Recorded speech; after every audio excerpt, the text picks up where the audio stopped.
என்ன வந்து ரத்னம் பூங்கோழி கல்முனை நாங்க இன்னைக்கு நல்ல இதுக்கு போனதா யானைக்குழுவுக்கு கல்முனை சொன்னாங்க. கல்முனை போய் எங்கட பிரச்சனைகளை நான் சொன்னேன். நாங்க வந்து கடத்தப்பட்டு தப்பி வந்து நான் திரும்ப சுரையில இருந்து இப்ப 3 மாதம் வந்து விடுதலையாகி அந்த வீடு பற்றி சொன்னேன். நாங்க தங்கச்சி வந்து எங்க கடத்திட்டாங்க, தங்கச்சி இல்ல அதை பத்தி சொல்லி கொண்டு வர சொன்னா அவங்க கூட இல்லை காட்டிட்டாங்க. அதை சொல்ல விட இல்ல அவங்க கொஞ்சம் சொல்லி கொண்டு வரக்குள்ளே அப்படியே இதோட நிப்பாட்டி கொள்ளுங்க, எங்களுக்கு வேற ஆக்களுக்கு சொல்ல விடுமா அதுன்னு சொல்லியிருந்தேன். நான் வந்து எல்லாரும் பேர்களும் சொல்லுறேன். கடத்தினால் வந்து அம்பர மாவட்ட பொறுப்பாளர் இனிய பாரதி எங்க வீட்டை வந்து காசு நகை கொள்ளை அடிச்சு என்ன கொண்டு போய் 14 நாள் அடைச்சு வச்சிருந்தவங்க. நான் தப்பி வந்தேன்னு சொன்னேன். அதுல இருந்து நான் ஹாஸ்பிட்டல்ல வேலை செய்யறேன். நான் திரும்ப ரிங்கோல வேலை நெட்டிக்குள்ள டிரான்ஸ்பர்ல வர 1.5 வருஷத்துக்கு பிறகு மீண்டும் என்ன போலீஸ்ல பொய் இல்லைன்னு சொல்லி என்ன கைது செஞ்சவங்க. கைது செஞ்சு கடும் பிரச்சனைக்குள்ள என்ன கொண்டு கொழும்புக்கு 4ஆம் அடியை கொண்டு போகல. அதே அண்டியில தங்கச்சி வந்து அந்த பொருட்கள் இருக்கண்டு எடுத்து கூட்டிட்டு போக வந்தவங்க, கூட்டிட்டு போனவங்க இது வரைக்கும் தங்கச்சி இல்ல. 2 வருஷமா அது இன்னும் இல்ல. 4ஆம் மாசம் 18ஆம் தேதி வந்தா 2 வருஷம் தங்கச்சி கொண்டு போய் எங்க வீட்டு நாம் வந்து இந்த பொருட்கள் இருக்கிற இந்த 4ஆம் மணிக்கு அந்த 4ஆம் மாசம் 18ஆம் தேதி கொண்டு போன 6 மணிக்கு வந்து எங்க தங்கச்சி வந்து உங்களோட அக்காவோட பொருட்கள் இருக்கி உங்களுக்கு எடுத்துட்டு போவாங்கன்னு சொல்லி கூட்டிட்டு போறவங்க போலீஸுக்கு போடுவாங்க. இந்த முடிவும் இல்ல. எங்களுக்கு எங்க அண்ணா வந்து அவ்வளவு விடுதலை கூட்டல் இருந்தவர் பன்னீர்செல்வம் வந்து அவர் வந்து 86ஆம் ஆண்டு மன்னார்ல வச்சு சூடப்பட்டாரு. பிறகு தம்பி ஒண்ணு ஏற்படுத்திட்டு இருந்தா ஒண்ணுமே இல்ல. கடத்தி போறவங்க 90ஆம் ஆண்டு. அது பிறகு தங்கச்சி ஒண்ணு 90ஆம் ஆண்டு இப்படி பியாக்களாலையும் அந்த ராணுவ தலை வந்து 10 ரேப் பண்ணப்பட்டு பைத்தியம். இன்னொரு தங்கச்சி வந்து கதிர்காமத்துல அவங்க திசையில இருந்தவர் அவரை புருஷனை மஞ்சாரின் சந்தேகத்துல பிடிச்சு 5 வருஷம் ஒரு பொடியன் இன்னும் சுரையில இருக்கிறாங்க. நம்புறதுல செய்யல அவங்களுக்கு ஒரு கோட்ஸ்ல வழக்காட கூட எங்களுக்கு இப்ப எவ்வளவோ கஷ்டமான நிலையில இருக்கிறோம். நான் குடி வந்து வருஷத்துக்கு பிறகு இப்ப வந்திருக்கிறேன். 2 வருஷம் என்ன கர்நாடக வேலை அப்படி போய் 4 வருஷம் எங்க ஊருக்கு வராம இப்ப நான் வந்து 2010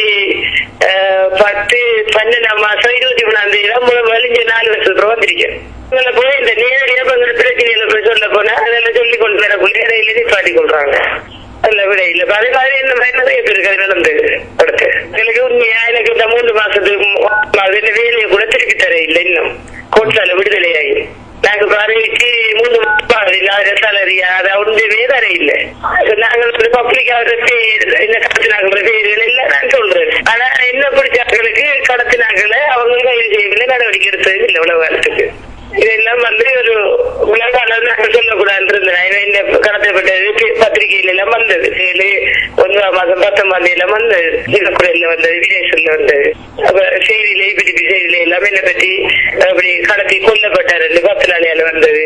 அப்படி பெரிய இதுகள் எல்லாம் நடந்தது. நாங்கள் அந்த கடத்தின தெரியும் அவங்களுக்கு. நான் திரும்ப ஓடி வந்ததெல்லாம் இருக்குன்னு தெரியாது. நம்மள அறிவிக்கையில சொல்ல அவங்களுக்கு தெரிய மாட்டாது. நான் இப்ப அங்க அழுக்கடையில இந்த கோட்ஸ்ல எடுக்கிற நேரம் பப்ளிக்கா கரைக்கிறதான் கோட்ஸ்ல இப்படித்தான் நடந்து. இன்னொரு அரசாங்க ஊழியர் என்ன கொண்டு வேணுமென்று இப்படி வச்சு சித்திரவதை செய்யறாங்க. எங்களை குடும்பத்தை அழிச்சிட்டாங்க.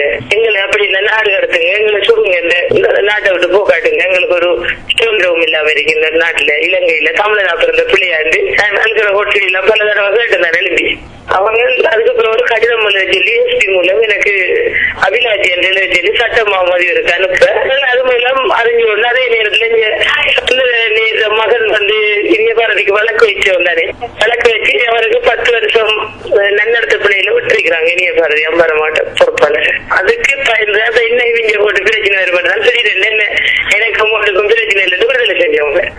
அவங்களுக்கு இப்ப இந்த பிரச்சனையை நானும் தூண்டு இருந்த பயத்துல அவங்க என்ன விட்டவங்க. அப்ப அப்படி இப்படி பிரச்சனையெல்லாம் நாங்க வேலை சொல்லல. இன்னைக்கு தங்கச்சிய பிரச்சனையால எங்களோட நிலைமைகளை சில பேர் உண்மையா சில மக்கள் அறிவுறும் பண்றதுக்காக நான் வெளிக்கொண்டு வந்தேன். நான் அதை இப்ப அவங்களை வெளிக்கொண்டு வந்தது கூட வீட்டுக்காரர்களுக்கு கூட பயம். என்னன்னா திரும்பி எங்களை 2009 கடன் கஷ்டப்படுத்தினவங்க வீட்டுல என்ன மகனை பிடிச்சிட்டு போனவங்க கனவுகளை ஒவ்வொரு இரவும் வந்து கட்டுவாங்க, பிள்ளைகளை பயம் காட்டுவாங்க.